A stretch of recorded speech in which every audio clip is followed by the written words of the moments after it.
Welcome to the Innovation World Young Collaborator podcast series. Today's podcast is titled, Let's Start a Farm on Mars. My name is Sid. This is the person who's going to be interviewing another person. I am 9 years old and I live in Carlisle, Massachusetts, USA. Today's guest comes to us from Columbus, Ohio, USA. You may know of that place. I first learned of his work during my very first global innovation field trip and was totally fascinated. Here is the one and only Jim Bruner. Mind if I call you Jim? No, I don't mind at all, Sid. So let's tell everybody who's listening a few facts about Jim. He's the alpha farmer and the alpha animal at the Monticello Urban Farm. He started Project Martian at the beginning of the COVID-19 lockdown, designed a sustainable way to be able to grow food and access fresh water in any location on the Earth, the Moon, and you guessed it, even on Mars.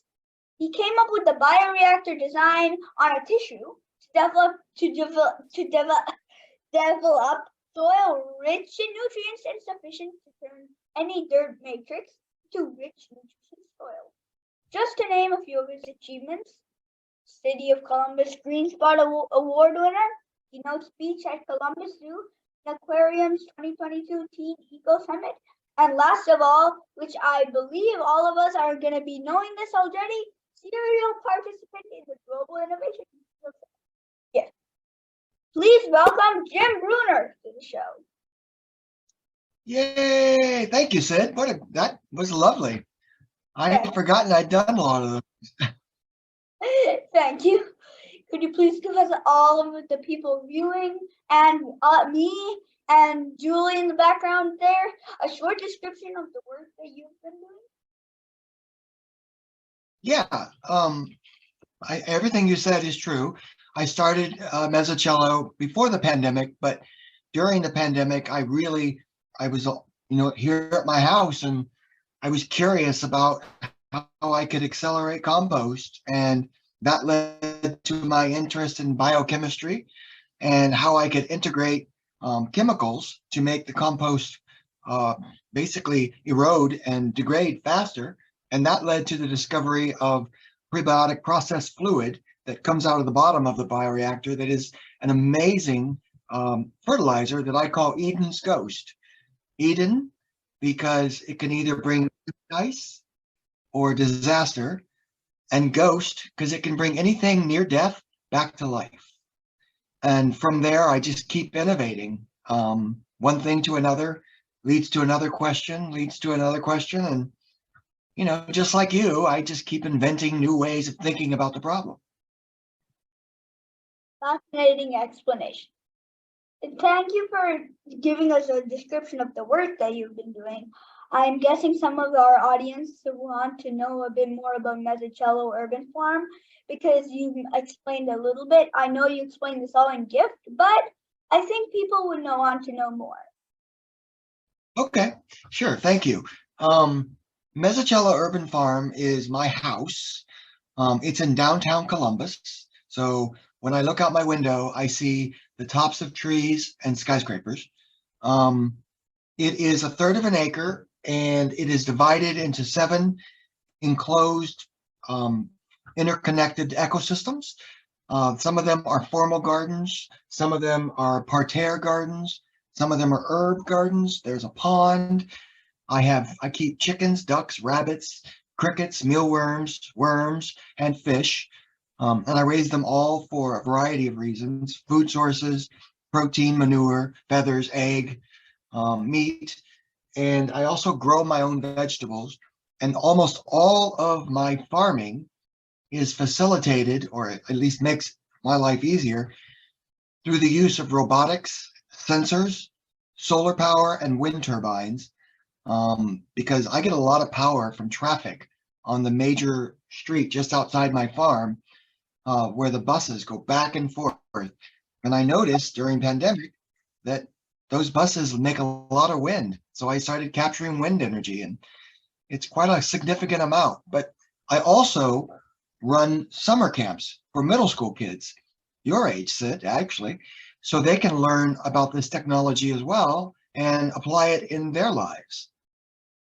And I have a website that is mezzocello.org, and everything I do is on that website. Just search for it. And that's it. I already have it in another tab. Really, thanks. So What was the question, Sid? Yeah. What? I didn't hear what you said. I was just saying how that is a fascinating explanation. I'm not going to keep on saying fascinating explanation for everything you say, but it truly was a really good explanation about how your gigantic farm is gigantic. I can say it myself. So my next question to you that will give me information and many of the people out there. What got you interested in the first place? Like the first place, not the 0th place, the first place, not the second place, the first place. What is the first step of this gigantic innovation? Okay. I have an autoimmune disease that destroyed my esophagus. And so for 4 years, I never ate anything. Everything I ate came through a tube in my stomach.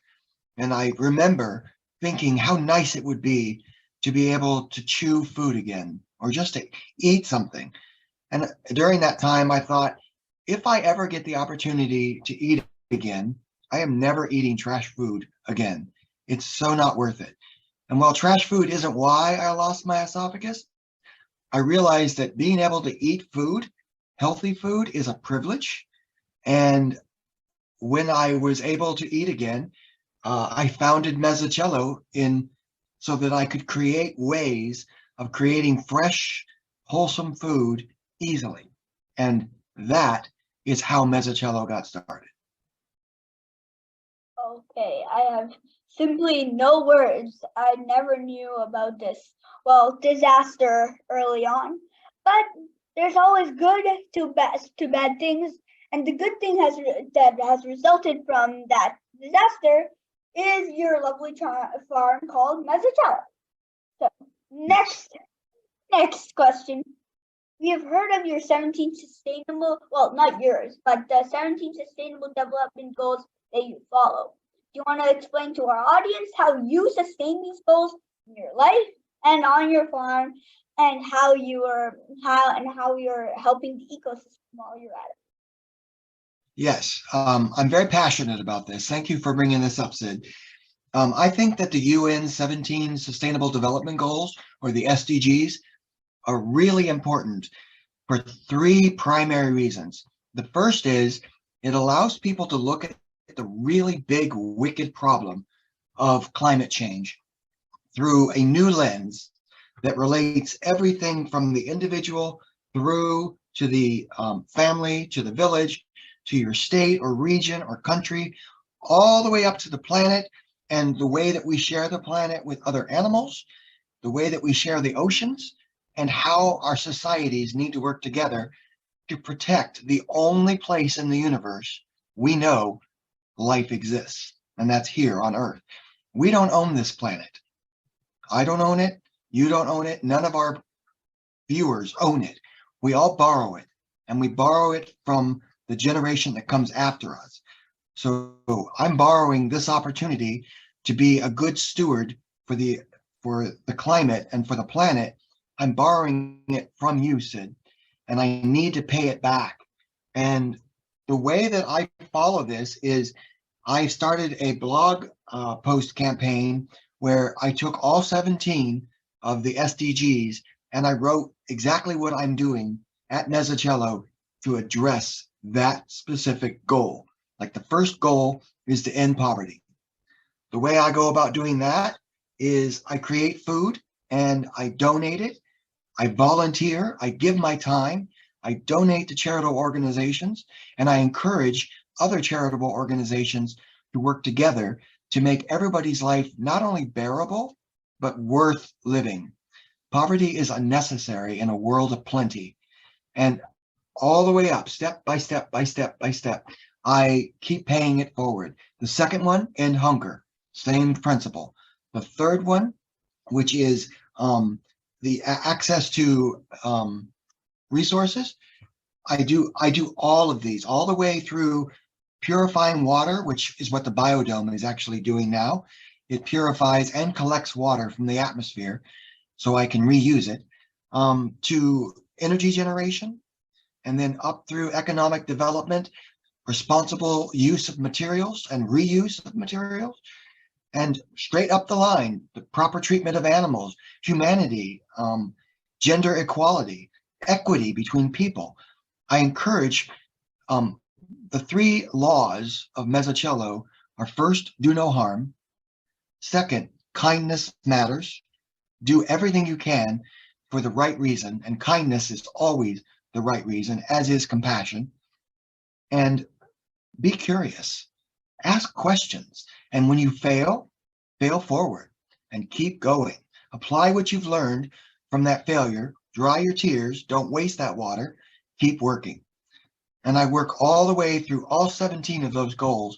And then you know what I do after that, Sid?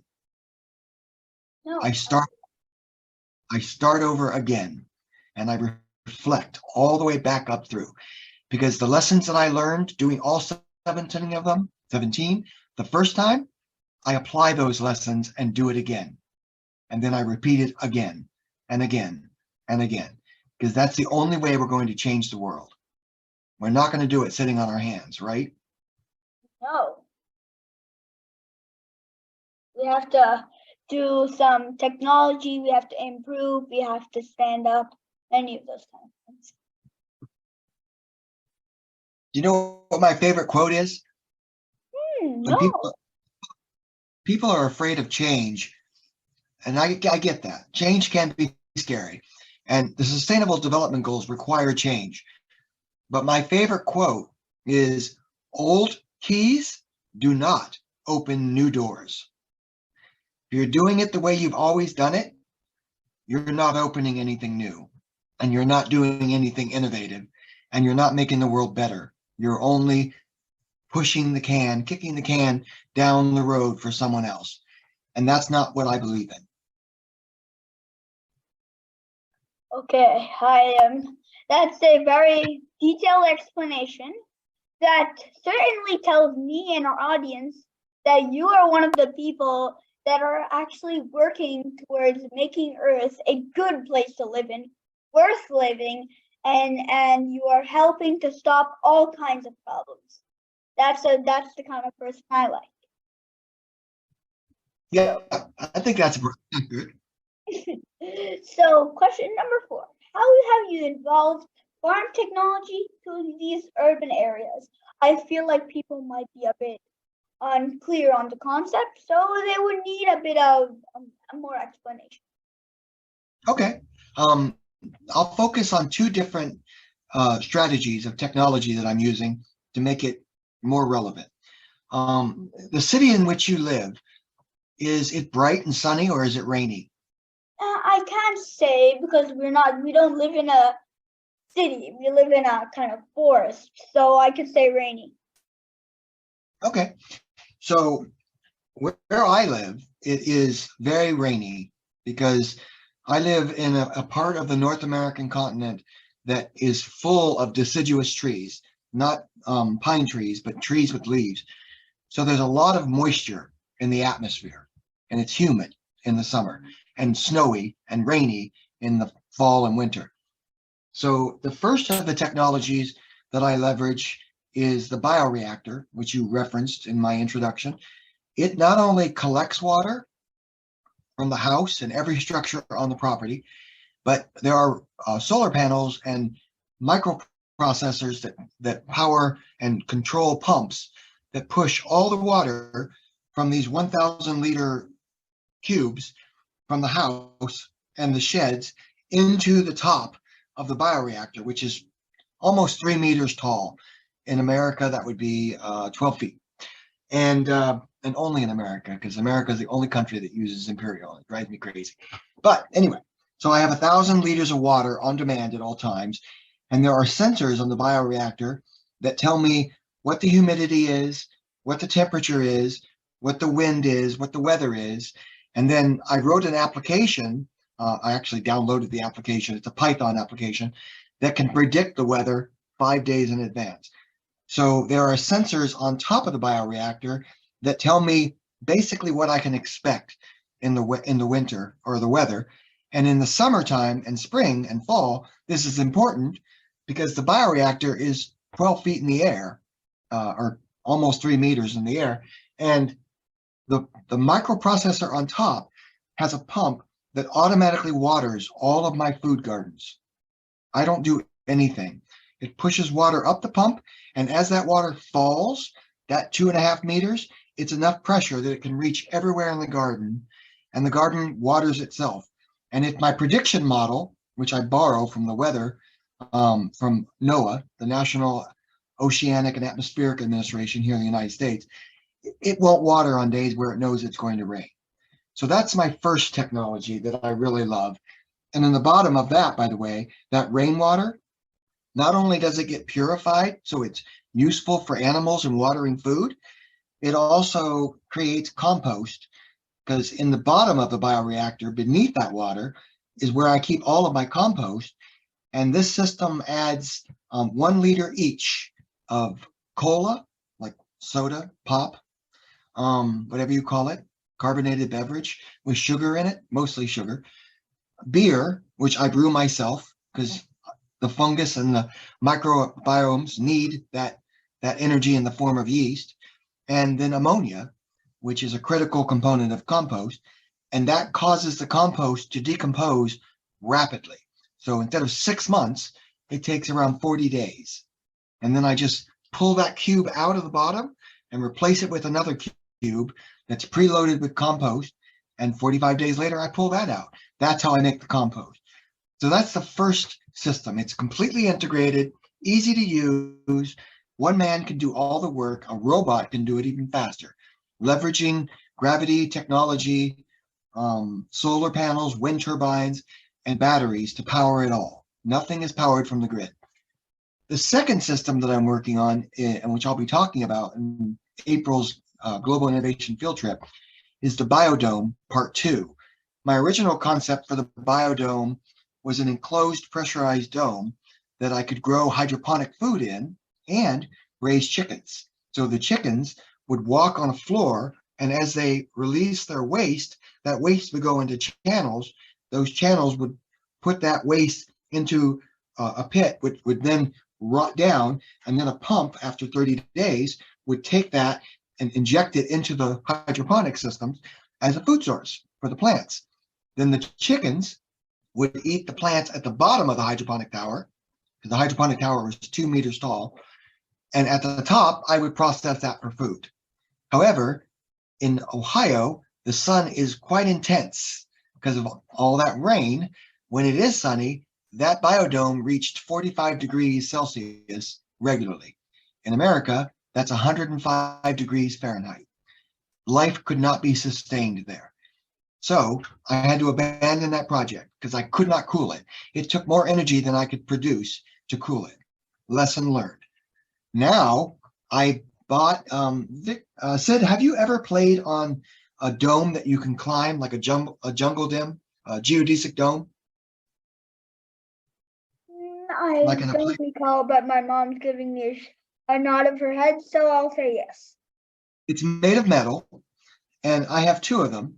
And the dome itself is 10 feet wide, but it's only basically 1.48 meters wide. That's not true. 2.2 meters wide, and it's only like 1.9 meters tall. It's not tall enough for a man to stand in.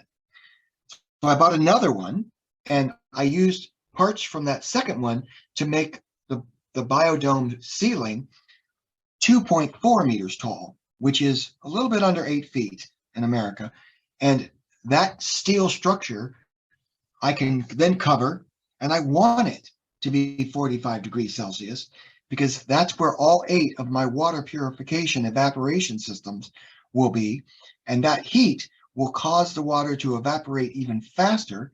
And so all the wastewater, the water that the ducks swim in, the water that the fish put out in the bio pump and the biofilter, the water that kids wash their hands in, even the water that gets left from rain, I can put in those systems, and in 2 days, it'll be pure water. Dangerous to drink because it won't have any minerals in it. So I just need to add a little bit of potassium, a little bit of table salt, and a little bit of magnesium, and it's perfectly fine. I will use that water everywhere. As a matter of fact, we are building electrolysis engines, and we are going to be building a hydrogen um, fuel cell here this summer because it runs on water. And that water with no mineral inserts in it is distilled water, and it's the perfect water to produce hydrogen and electricity from. So those are the two technologies that I'm currently evolving and working with on my urban farm in downtown Columbus, Ohio. Wow. Okay. Does That's that answer your question? Yes, that answers my question completely. That gives me a lot of information. So my next question might be a bit useless because you might have answered a bit of it here, but I might as well ask it. How much is the percent of the energy that you use on your farm is renewable? For example, the solar energy that you use. Oh, 100%. I have 23 solar panels and 5 wind turbines. Each wind turbine is vertical, so it's more efficient in a low to the ground setting. And they each produce 400 watts. And it's been very windy the last couple of days. And my batteries are all topped off. I can't use the energy fast enough. So I have to think when I go back through the 17 Sustainable Development Goals, I need to figure out how I can share that energy with my neighbors. I haven't figured that out yet, but it's the right thing to do. And I'm working on that. But that's the next iteration. The solar panels do everything. They heat the water. They keep the water from freezing. They keep baby chickens alive. They open doors for the animals so they can get in and go in at night. I don't have to really do anything other than check systems. They run all the solar panels. They run all of the weather stations. They run the water pumps. I don't have to use power from my house except very, very rarely, like for something that is extremely energy drawing, like a power saw. If I use the battery, there's a good chance I won't have enough battery at night to run critical systems, especially in the winter, because my animals all count on that. But the farm itself is completely self-sufficient. The house is still on electrical, the city's electric, because the house was built in 1868. And so it's pretty old. It's 160 years old. It's a sturdy old house, but the last time the electric was updated in it was 1998. And so our electrical company will not allow me to put solar panels on the roof of my house because my electrical system needs to be upgraded. So I'm starting that process next month. They break ground on an addition that will allow me to turn my house completely solar, and that will only leave me with about 400 watts of power needs at a load at a time. So I'll still have to be tied into city power, but most of my energy, almost 80% of my energy, will come from renewables.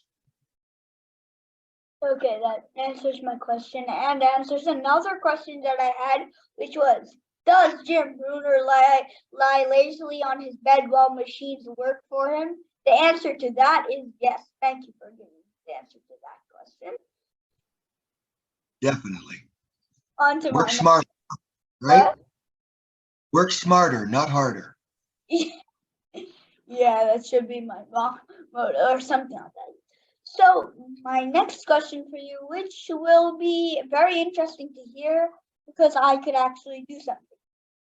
So listening to your descriptions, our listeners must be advised to start something in their backyard too, having technology, ecosystems, and many other things like that. Can you give them and me some quick steps to get started and basically make a farm? I can actually. So everyone asks me where I learned this, all of this. Sid, I am from Los Angeles, California. I know nothing about farming. I know nothing about robotics. I knew nothing about programming. I have a PhD in YouTube. So if you want to know what you should do first, start researching what's already been done. Because I spent a lot of time reinventing the wheel because I was ignorant of what had already been done. There is no crime. I'm saying this to every kid in the world. There is absolutely no crime or shame in being ignorant. The crime is remaining ignorant. If you find out you're wrong, admit it and move on. The first thing you need to do is research. And then you're going to design a solution. Draw it on paper first. It can be simple. You don't have to solve every problem. You can solve one problem and then solve the next and solve the next and the next and the next. But you have to design something so you can build something. And then you have to test it. You got to analyze, does this work? And if it doesn't work, then you go back and modify it. All of us modify things all the time. We don't even think twice about it, except when we're doing something new. And then it's like, oh, I don't want to have to do that. But that's all we do. That's what practice is, right? When you play a sport or an instrument or you do anything, you do it and you do it poorly, and then you do it better. That's life. If you start out in this thinking, I have to do it right the first time will be your last time. Do it right every time when you can. When you can't, be human. Say, okay, I'm going to try this again. And this time I know what not to do, which is a very valuable piece of insight. You don't have to create all of Mezzocello. I can't even say that. Mezzocello, you have to create something and build towards it. Mezzocello costs a lot of money, and I have to pay for that. But I know my reason, right? I know why I'm doing it. Some people play video games because they love winning. This is my winning. And my cheat code is building systems that do it for me. Decide what you're passionate about and become the very best version of you that can do that.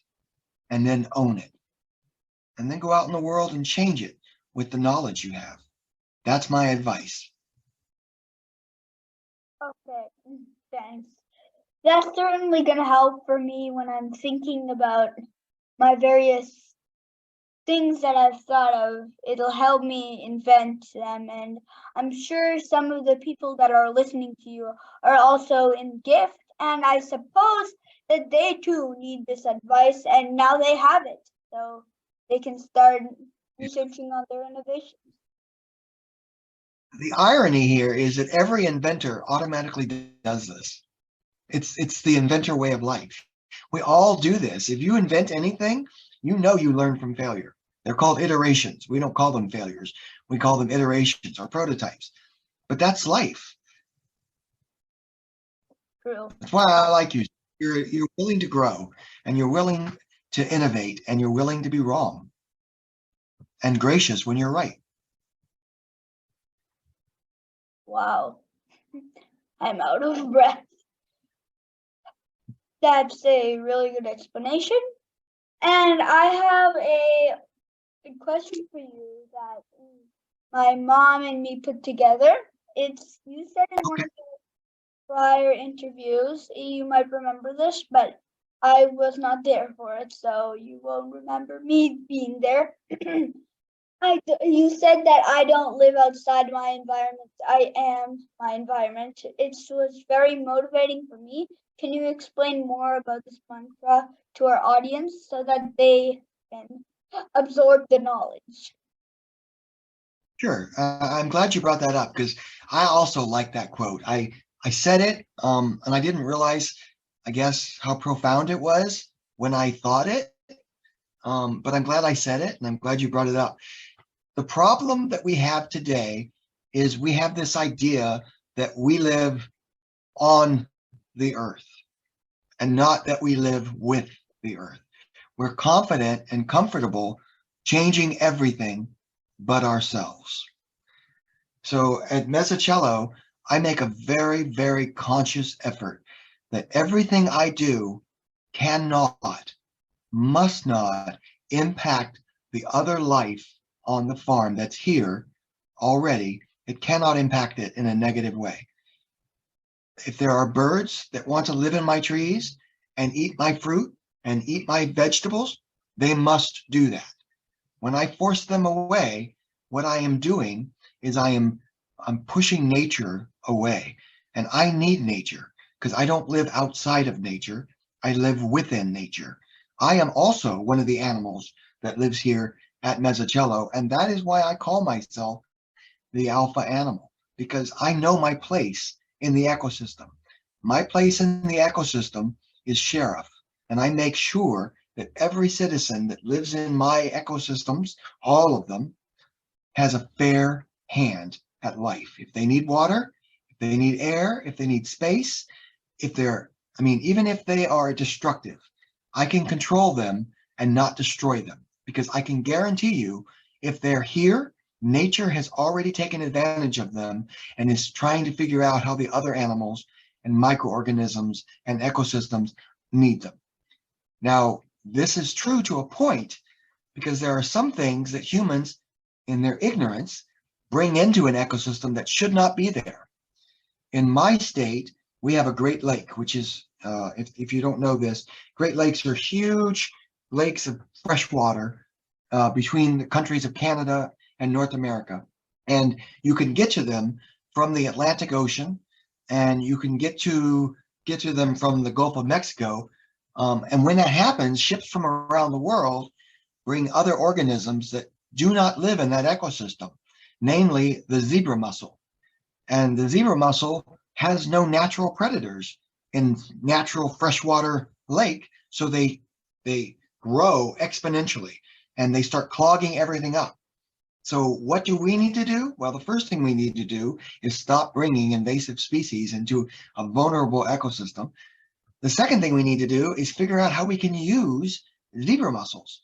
And as it turns out, zebra mussels are an excellent form of concrete. And if you process them, you can 3D print with the abalone in their shells a very, very strong concrete that is also not labor intensive and doesn't produce as much CO2 in the environment as lime produced concrete does. So with effort, we can turn something bad into something useful, but you need to respect the life that's there, and you need to honor the life that's there and treat it with dignity. Always lead with kindness and dignity and figure out what you're going to do next. But don't destroy for the act of destroying, and certainly don't destroy because you can. That's why I say I am the ecosystem. Because if I believe that those animals, ecosystems, microorganisms, and reptiles, insects, all of them, if I believe they are as important as I am, I'm going to make more informed decisions on my environment. And the only thing that's going to benefit is everyone. Okay, thank you for your answer. I know our listening audience has thoroughly enjoyed learning about all of your work. Learn more about this program and others by visiting globalinnovationfieldtrip.org and innovationworld.org. Thank you for joining the Innovation World Young Collaborator podcast series. This is Sid, signing off until next.